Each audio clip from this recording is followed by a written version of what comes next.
Hey there, you're listening to the Girls Talking Life podcast, and I'm your host, Johanna. If you're like me, you love time with friends. I always leave feeling encouraged, inspired to try something different, or I've learned something new. So why not continue to grow even when we can't be with our girlfriends? We're not made to do life on our own, so in each episode of this show, I'll bring you a girl and her story to give you refreshing ideas to stir your soul. Let's walk this road together. Are you ready to talk life?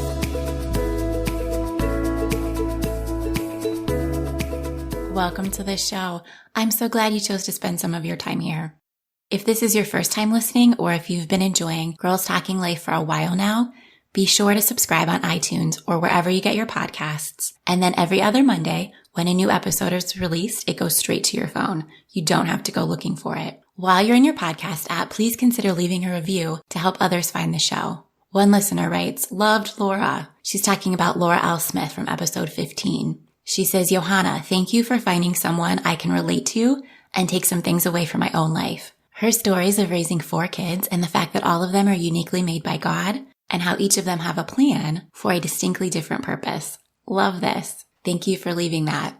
I love Laura too, and I actually had the opportunity to meet her in person last weekend, and she was just as lovely in person. If you haven't checked out her story yet, go back and catch episode 15. Today, I'm talking with Tilly Dillehay. Tilly lives in a small town in Nashville, Tennessee with her husband, who is a pastor, and their 2 little girls. She has been the editor of a weekly newspaper and of a lifestyle magazine, and now she writes for justinandtilly.com, and she contributes occasionally to the Gospel Coalition. Tilly is the author of Seeing Green, Don't Let Envy Color Your Joy, which recently won the ECPA Christian Book Award in the category of New Author. And she's also the host of the Green Workshop, an event for women on the subject of envy that is held at local churches. So, you guessed it, Tilly and I sat down to chat about envy. And I almost can't call it a chat because envy is kind of a heavy topic. Comparison is a word I'm hearing a lot these days, but envy really hasn't been on my radar. And it's a dark sin that can creep in when we allow ourselves to compare what we have with what others have. Tilly explains the difference between envy and jealousy and covetousness. Did you know that they were different? I really didn't. She tells us why she wrote a book on this subject, how she was envious of her sisters, and how long it took her to recognize it, and then what she did to move past it. We also talk about glories and what they have to do with envy, and Tilly gives some steps that we can take if envy is something that we're harboring in our hearts. So whether you know that you struggle with this, or you think you might be harboring some envy, or even if you think it's not something that you've ever dealt with, this conversation is for you. I learned so much from my talk with Tilly, and I think that you will too. Here's our conversation. Hi, Tilly. Thank you so much for joining me on Girls Talking Life today. Hi, thanks for having me. Glad to be here. I know that you live in a small town in Tennessee and that you have 2 little girls and Yes. that you're very pregnant with a 3rd. Yes, very imminently pregnant. So what else do we need to know about you? What can you tell us?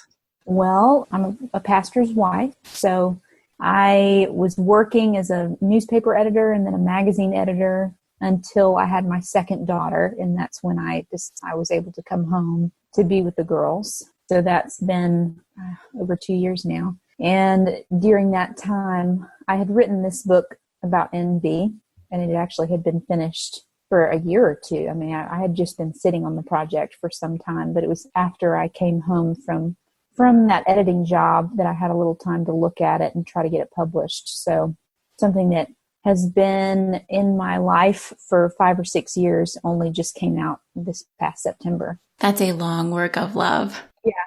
Yeah, I know.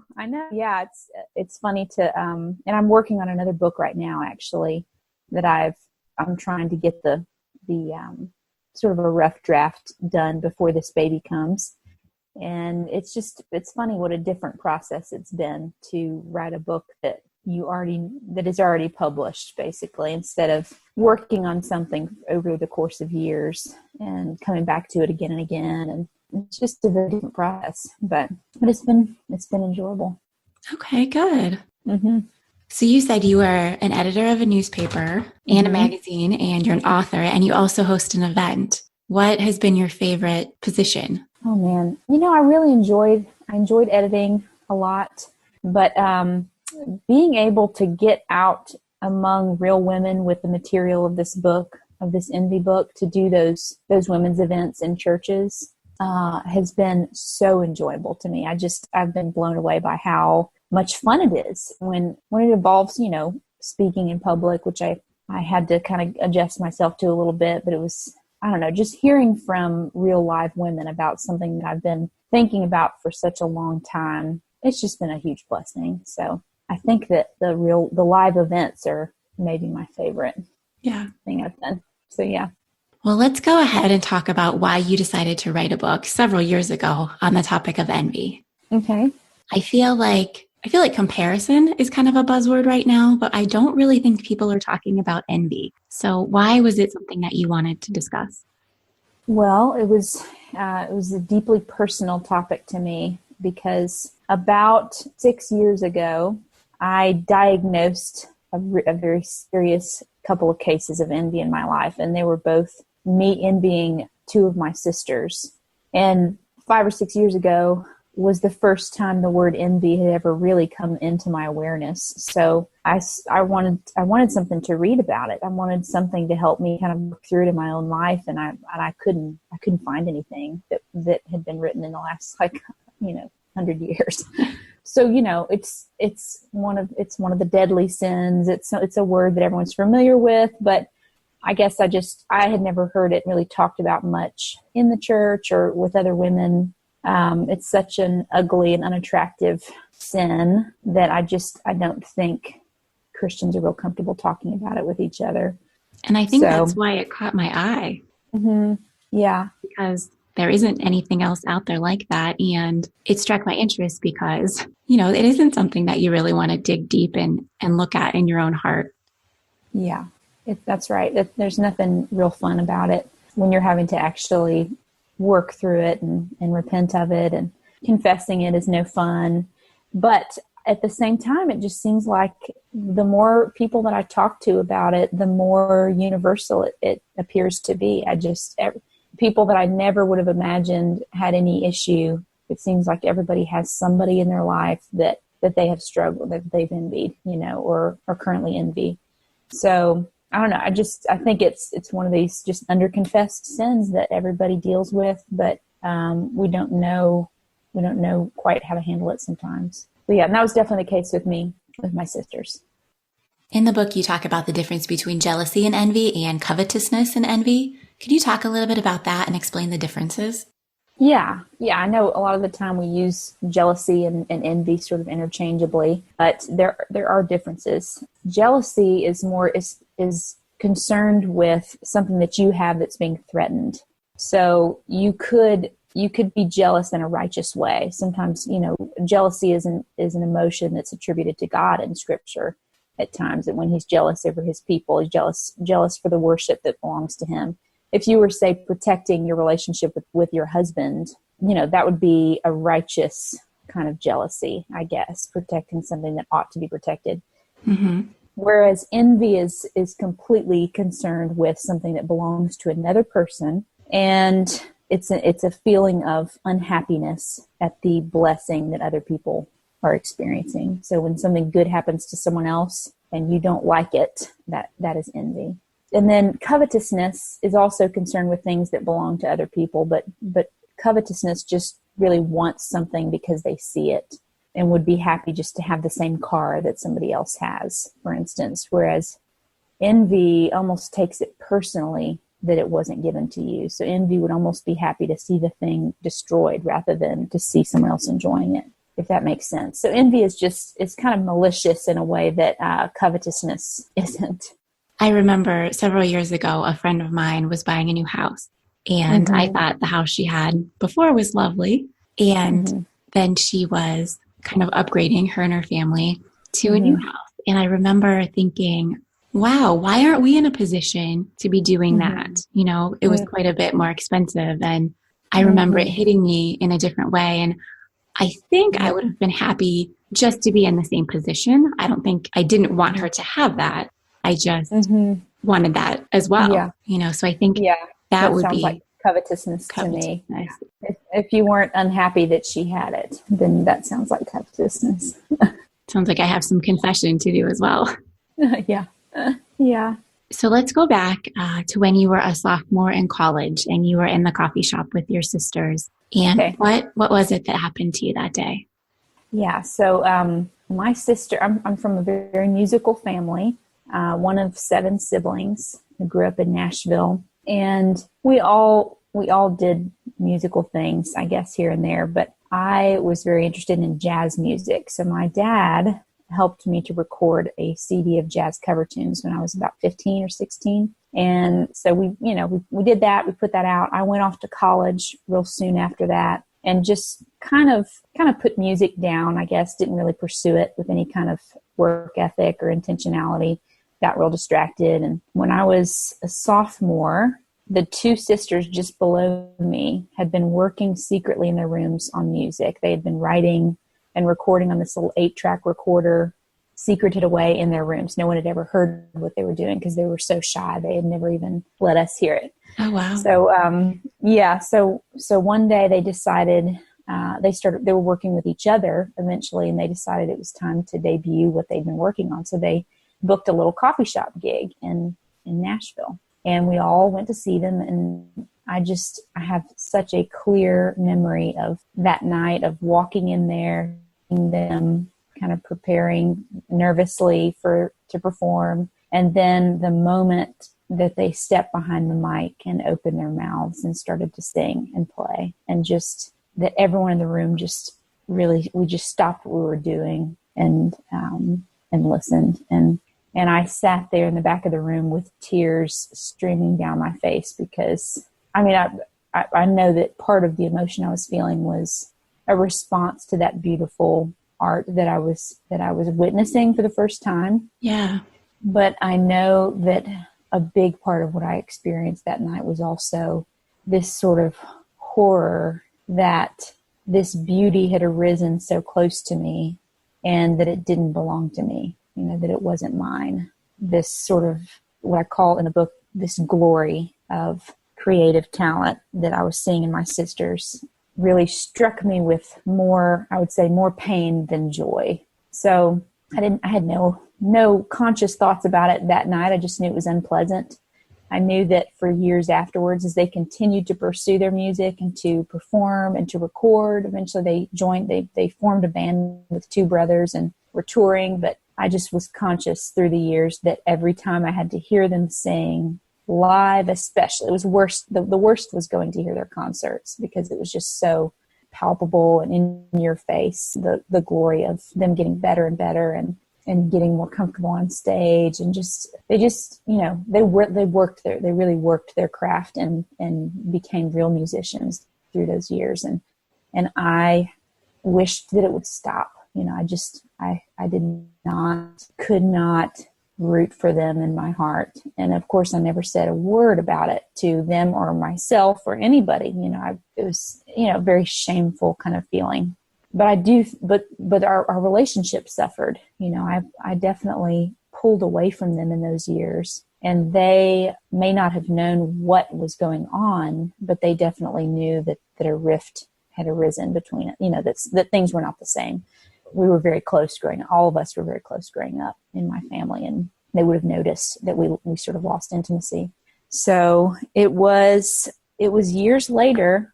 We all got married the same year. Me and my sisters got married within about 6 months of each other. I did, and then the 2 sisters got married one weekend, and then the next weekend we had like a weddings a week apart for the 2 girls. Yeah.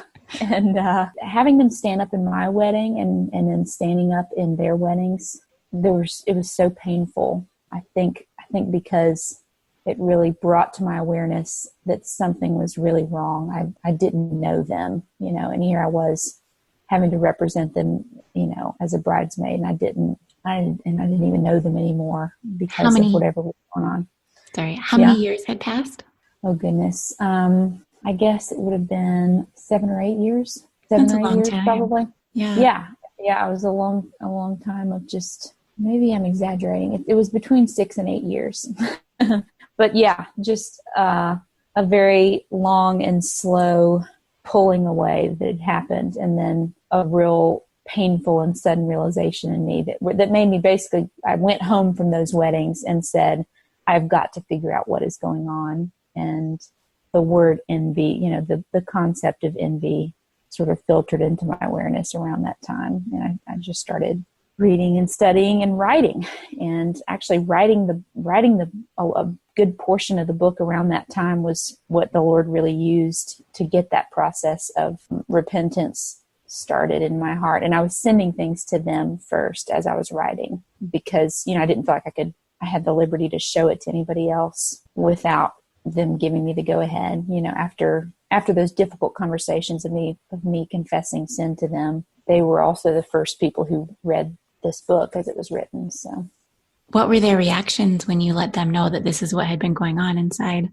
They were so just quick they just met me with grace and mercy and just a readiness to kind of restore that relationship. There was I've never once had the sense of it being held over my head in the years since then. It's taken time, but I would say the relationships have been restored and improved on even. I feel like we're raising families now to get, they both have children now, and that intimate, those years were lost, and those years are not coming back, but God has been so gracious to restore those relationships back to me. So earlier you mentioned glories, and that's kind of how you start out your book, is talking about borrowed glories. Can you explain what that has to do with envy?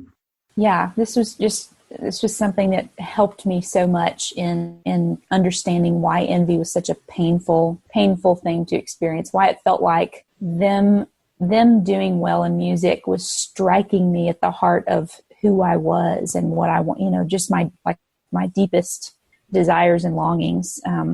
So around that time, I read an essay by C.S. Lewis called The Weight of Glory, and he talks about glory in really helpful ways in the essay. And he talks about God's glory, but he also at least touches on the idea that we have a longing for glory, that we long to be in the presence of God's glory, but we also long to be crowned with glory ourselves, basically to have some share in it, so that we ourselves are, I guess, transformed into glorious beings in the day that we stand before him. And I don't know, I started to look around me and see people as beings who were made in God's image and who were glorious because of that. And to recognize that when I encounter other people who are glorious, I respond to their glory, whether I like it or not.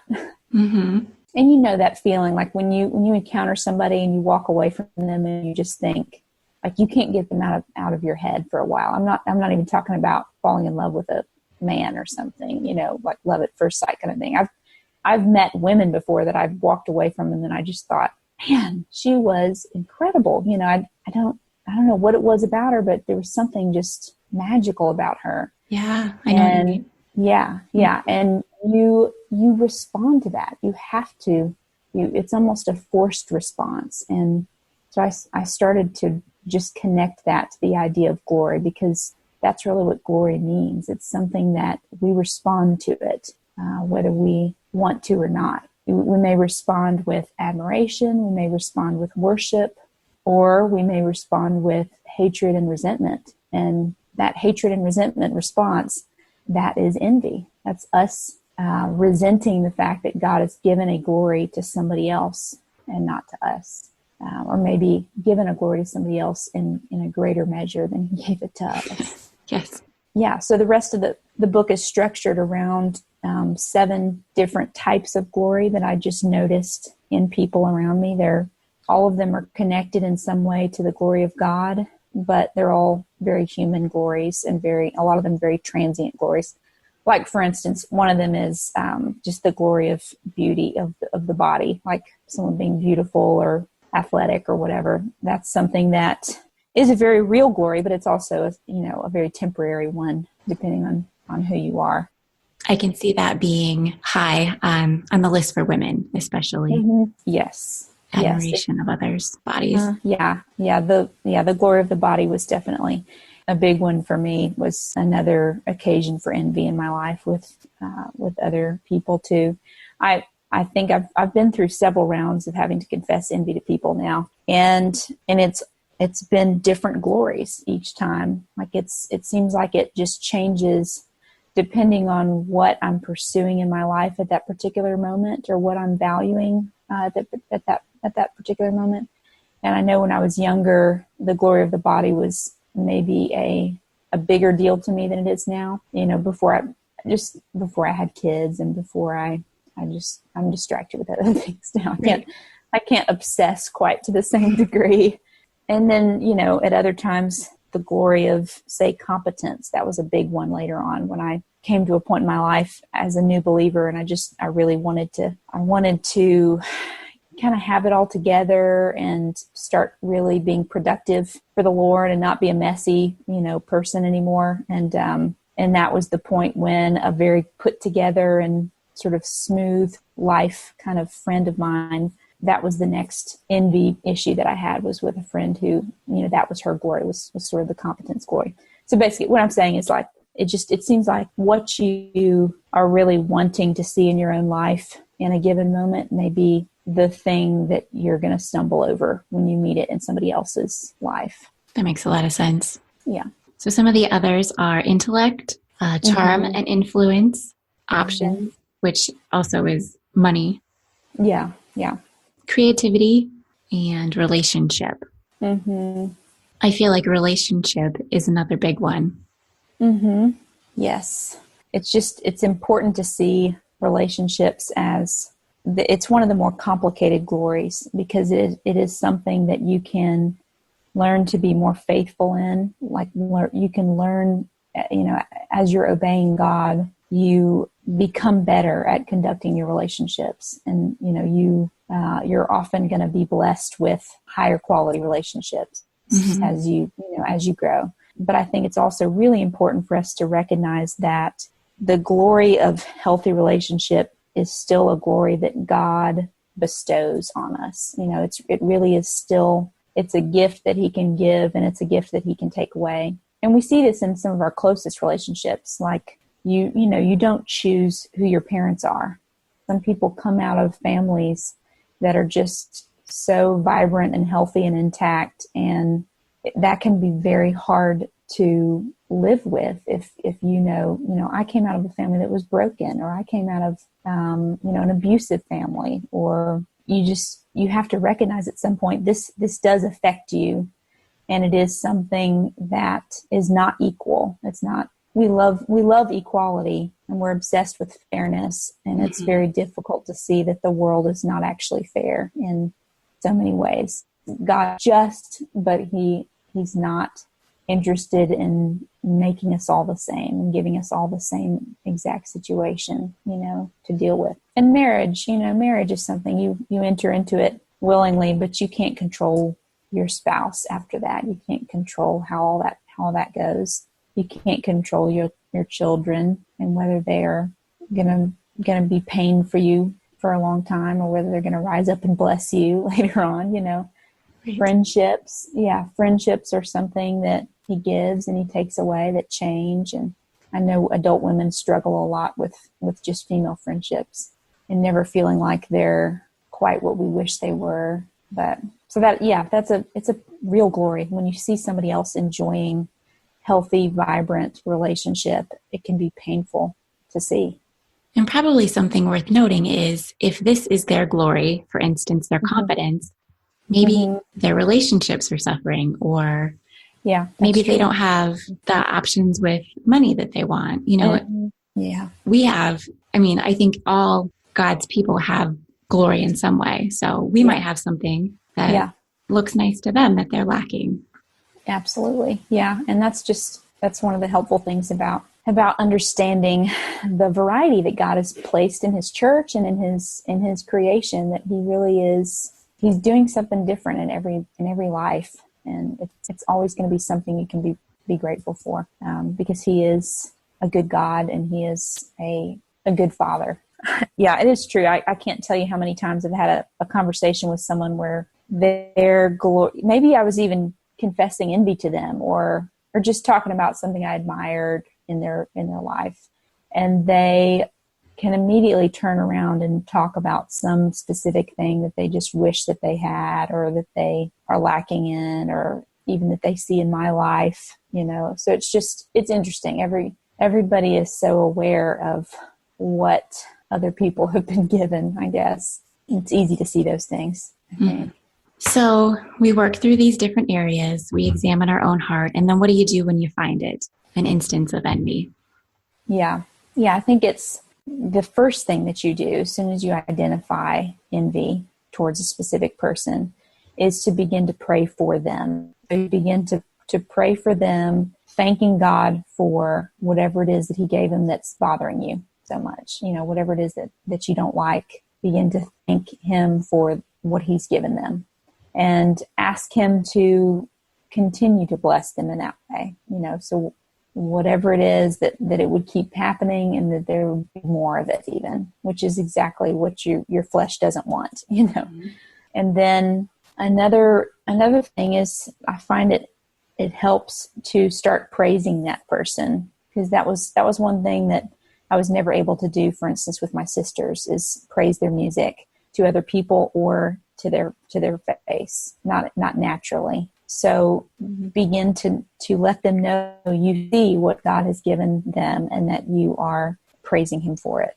And there will be a time when you have to find out whether you need to confess the envy to them. So that's a critical question as well. Is this the kind of relationship that you can only heal and only move forward in by confessing the envy? And one good way of finding that out is just to ask yourself, would confession heal the relationship, or would it build a further rift between you? Some of that has to do with how close you've been to them. So, for instance, if you have a coworker who you really barely know, all you know is that she bugs you so much because the boss loves her and she does everything well, and and she sits two cubicles down or whatever. She's not you're not intimate with her. You haven't known her well. You just know that she is the worst. The first move of friendship towards her probably shouldn't be that you sit her down and say, "Hey, remember me? I'm, just so you know." It's just Right. That would be a terrible way to begin, and it would. Hey, I want to confess my envy to you. Yeah, exactly. Yeah, like, let's get lunch. And so that's on the one end of the spectrum. But then on the other end, you have, your best friend for 20 years, where something had changed in her life, some circumstance changed that introduced envy into the relationship, and you have lost intimacy over it because you are envying her. So intimacy has been lost. The relationship has been affected. She may not know what is happening exactly. She just knows that maybe there's some weirdness between you or your sister. It's entirely possible that the only way you can move forward in that relationship is to explain to her what has been happening and confess that sin to her. Mm-hmm.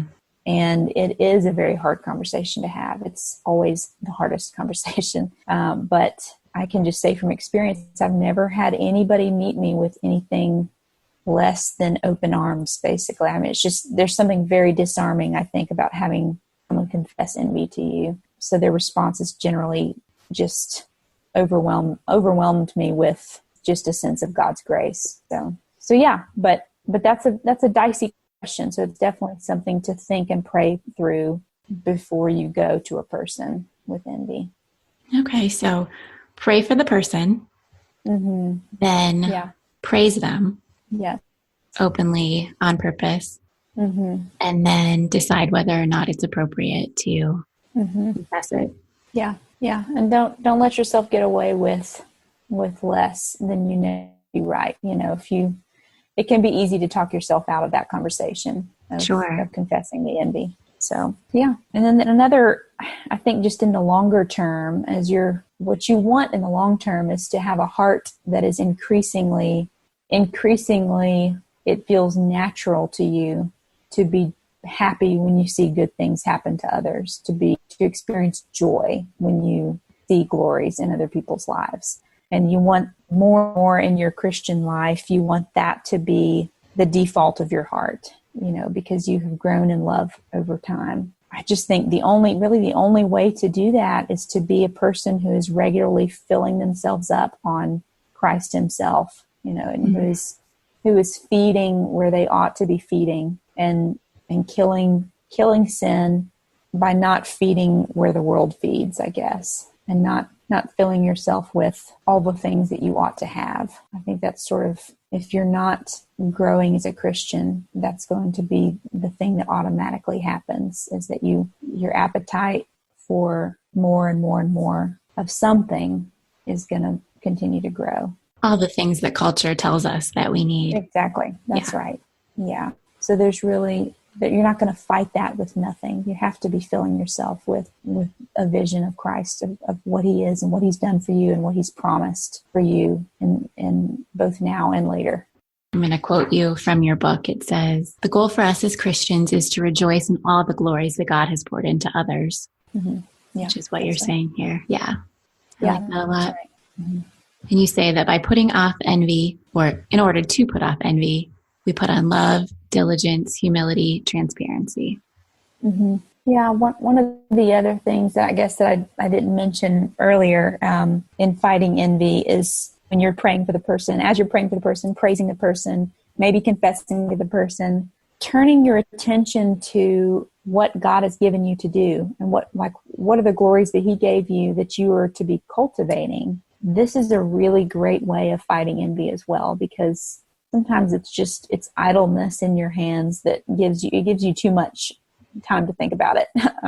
What he gave other people, and pouring yourself into whatever job he gave you to do, rather than getting your hands tangled up in your neighbor's work, or always kind of taking this sidelong glance to the person who's running next to you while you're supposed to be running your race. It's just focusing on doing what he gave you to his glory with all of your might. It really knocks one of the legs out from under envy, because you can stand before him and know, I've been faithful to do what he gave me to do. Maybe he didn't give me the 10 talents of this person over here, but he gave me these 5 talents and I've invested them the way that he expected me to. So yeah, it's a salve in the pain of envy to know I did what he gave me to do. So I feel like there might be people, and actually your foreword talks about this, that people actually fall into 3 camps.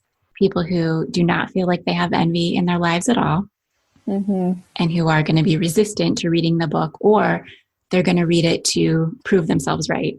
And then people who are questioning, maybe I do, maybe I need to read, look into this further. And then there are people who know that they do, and that they want to figure out kind of next steps on getting that out of their life and out of their hearts. Yeah. A lot of people that I talk to fall into that second camp, where they there's undiagnosed envy in their lives, and then they have this material kind of thrown in front of them, and they read more into it, and suddenly they're saying, oh my goodness, this has been there for years, and I've never looked at it before. And then there are definitely others who immediately recognize, oh yes, I do struggle with envy, and and here's where it is. But I don't know that I've encountered that many people who just were so resistant to the idea that they're envious that they wouldn't even think about it. But I'm sure they're out there. I think I fall into the second camp as well. I'm reading it, and I'm still just examining and kind of working through some things. And I think it's also important to recognize not everybody is going to fall into this obsessive envious camp that I think I have fallen. That's the category I put myself in over the years, that I seem prone to serious long-term cases of envy with a specific person, or, one person at a time kind of thing. But I think for a lot of people, it may be more of just, it's a flash in the pan feeling. It's a passing feeling that you have maybe as you're scrolling through a social media feed and you see an image of somebody's vacation or their happy family, or, that moment of displeasure that you feel when you see something especially good in anybody's life, rather than an obsessive long-term struggle towards one specific person. Does that make sense? It does. It really, it comes in such a range of levels and forms. And so, and that flash in the pan kind of thing, that single thought that you had about somebody or about your friend or whatever, that would definitely be the kind of thing I'd be much less likely to say you need to be confessing those things to people. Confessing to God, yes, absolutely. As often as that crops up, you can name that sin for what it is, call it envy, and confess it to Him. But if we went around telling everybody every thought that we had about them, it would be a chaotic world. So, that's not the way we need to handle that. But yeah, I know lots of people who have never had to deal with envy that really interfered long-term with one of their relationships. Well, we talked just a little bit at the beginning about your green workshop.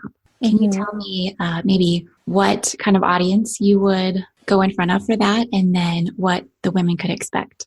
Yeah, that is something that I always so far have just partnered with a local women's ministry. So it'll be a local church. They have a women's ministry. They want to do some kind of an event for their women, maybe like a retreat. And it's a Saturday. We start in the morning. I do a few sessions, and we break out into groups and do really good in-depth discussion about this stuff with each other, which has always been such a great time. That discussion time seems to be just particularly helpful. But it's something I'm flexible with the local church ministry. We kind of work together, and they usually plan things on the ground, and then I just come and do it. So it's been awesome. I've loved every one of those that I've done. To get in touch with me about that, just go to justinandtilly.com. That's my blog with my husband, and there's a page on there with an email address that you can just email me directly. Okay, thank you. Yeah. And then you also mentioned that you're working on a new book. Can you tell us a little bit about that? Yes. So this book is about food. It's about enjoying the gift of food, and it's about some specific sins, I guess, that I see surrounding food in the church among women. Things like asceticism, like a sort of rules-based, like a fear of pleasure in food. Gluttony, obviously. Snobbery, where we let food come between our relationships in the church. I have been called a grocery snob, Tilly. Do I fall into that category? No, be careful. Be careful. Got to watch the snobbery. Yeah. Well, I feel like I've been on every end of the pole of the four sort of poles that I talk about in this book, just swinging from one side to another of everything. But yeah, it's just food is such it's a really complicated thing for women. We have to feed our families. Usually we have to feed ourselves. We have so much information coming at us about it. And I just think we forget sometimes that it's a pleasure, and it's a gift, and it's a means of blessing people. So that's really what the book is about. And it's about finished as far as I can tell. I've got to get it out to the publisher before this baby comes. So And then it will come out sometime next year? Yes, it'll come out spring or summer of 2020. Well, my last segment is asking my guests for their favorite five. You are maybe eating, since we're talking about food. Wearing, what are your favorites in your life right now? Oh, man. Okay. So much of it is going to be about food because of how pregnant I am. But me and my husband are both eating the same salad every night for supper right now, because that's how we always get on these kicks of the same salad out of my laziness usually. But right now it's that sounds like a great thing to be eating every night. Yeah, well, yeah, this is like an Italian salad with banana peppers and a bunch of other things in there. So that's on my mind right now because I'm currently hungry. But I am gardening right now for the first time. I've never done a vegetable garden in my life, not successfully. And because we just moved into a even more rural area than we were in before, we just have a little bit of acreage for the first time. I've started a vegetable garden, and I'm waiting for things to come up. So those plants are coming in, and it's just, I'm so excited about eating food that I've grown for the first time. And then me and my husband are watching Marvel movies right now, which is something we've never done before. We're kind of not totally catching up, but watching some of the movies that I kind of have ignored the whole franchise for the last 5 to 10 years, however long it's been going on. So catching up on that. I'm reading right now a book on marriage by Robert Farrar Capon, who's he wrote a book about food that I quote probably 1,000 times in this food book. But he was an Episcopalian priest and a chef, and he had 6 kids. And anyway, I'm reading his book on marriage. It's called Bed and Board. Okay, so how many things am I up to now? Am I up to 4? That's 4. Mm-hmm. Okay, I have got baby on the mind pretty much all the time because this baby may come out in the next week. I bet you do. Yeah, so we waited to find out the gender this time for the first time. The other 2, we found out the instant that you could find out with an ultrasound. We were in there getting an ultrasound, and this time we're waiting. So I have a month's worth of boy clothes in a drawer right over here, and I have a month's worth of girl clothes in a drawer right below it. And I am loving the last month of pregnancy when you don't know the gender of your baby because the tension is killing us. So yeah, it's very exciting. So my husband's job this time is going to be to tell me what the baby is as soon as the baby's out. Oh, that's really exciting. Yeah. How old are your girls? Nora is 4 and Agnes is 2. Okay. And do they understand what's happening? Are they excited? Yeah, the older one has definitely understood, has been totally in on the whole thing from the beginning as far as, she gets it. She totally gets it. The 2-year-old has been a lot slower, but I think one of my sisters just had a baby 2 months ago, and seeing Aunt Callie's belly go away and the baby show up definitely connected the dots for little 2-year-old Agnes. Like ever since then, she has been talking about it in a totally different way. So okay. I think she expects a baby. I don't know if she expects a baby to come into her life and alter everything, but a baby will be present in your house from now on. Yeah, exactly. Like does she expect the baby to stay here forever? I don't know, but she will figure that out when it happens. Okay. Well, I wish you the most relaxing and effortless delivery possible. Thanks. Thanks. That would be great. We'll see. Tilly, thank you for coming on the show and sharing this with us in your book and then just talking with me today. I find it so helpful when women share their stories and give you encouragement to do the same thing in your life when they've gone first with that. So I appreciate that. Great. Well, thank you for having me. Any last words for my listeners on the topic of envy? Just don't let it continue. It's unnecessary to live that way. It doesn't have to be that way. Don't let it continue. Okay. Well, thank you so much for joining me. Thank you.